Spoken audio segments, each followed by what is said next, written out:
మీరు ప్రపంచాన్ని చూస్తున్నారనుకుంటారు కదా, కానీ నిజంగా చూస్తున్నది మీ కళ్ళు కాదు మావా, మీ మెదడు.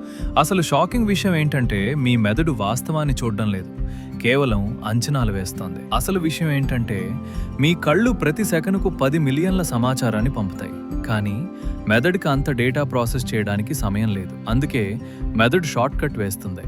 గతంలో చూసిన అనుభవాల ఆధారంగా దృశ్యాన్ని అంచనా వేసి మీకు చూపిస్తుంది. మీరు చూస్తున్నది 80% అంచనాలు, 20% మాత్రమే అసలు డేటా.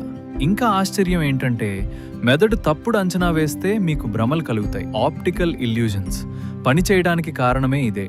మెదడు చూడాలనుకున్నది చూపిస్తుంది, వాస్తవం కాదు. అంటే మామ, మీరు చూస్తున్నది రియాలిటీ కాదు, మీ మెదడు క్రియేట్ చేసిన వర్షన్. మనం అందరం ఒకే ప్రపంచంలో జీవిస్తున్నట్టు అనిపిస్తుంది, కానీ ప్రతి ఒక్కరి మెదడు వేరే వేరే వర్షన్ చూపిస్తోంది. సో మీరు చూస్తున్నది నిజమా అని ఎప్పుడైనా అనుమానించండి. మెదడు తెలివైనది కానీ పర్ఫెక్ట్ కాదు.